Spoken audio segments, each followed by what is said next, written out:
I am amazed at the power of the Book of Mormon.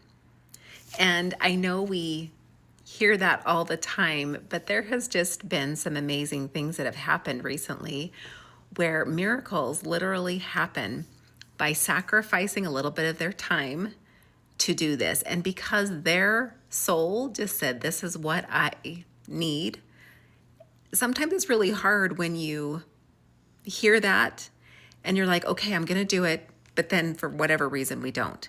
But when you stay committed, and have you noticed that Heavenly Father always gives us an opportunity to, when we commit to something, to see if we're really serious?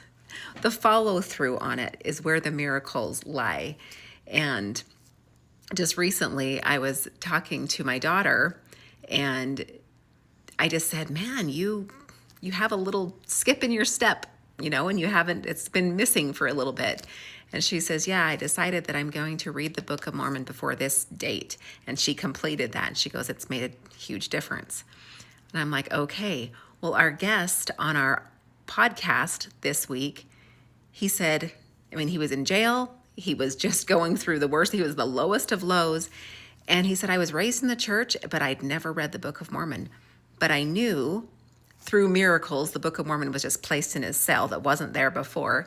But he started talking about making a commitment and say, I'm going to read the Book of Mormon. The miracles that he shares in a jail cell, Jesus shows up wherever we're committed, even in jail cells. And I've heard that jail cells are like some of the most sacred places because people really want to know. That's what our guest said is, I really want to know. I really want to know. And he read and he kept reading and he just read so much. But the miracles that he shared about that, I am just in awe. Like things that you would never expect. There is nothing too difficult for God. Even he was released on accident just because he prayed and asked that he could see his grandma who fell and hit her head. You got to hear it from him. Absolutely amazing that he was released on accident.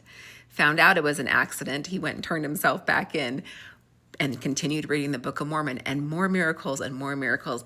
I am not kidding you. I do not make this stuff up. It is amazing what the Lord can do. Join us on anchoredpodcast.net. There's McKay's story this week is absolutely incredible. Miracles are still happening today. And if you want a miracle, read the Book of Mormon. Keep that going in your life and seek and expect those miracles to happen just for you. I am amazed at the power of the Book of Mormon. And I know we hear that all the time, but there has just been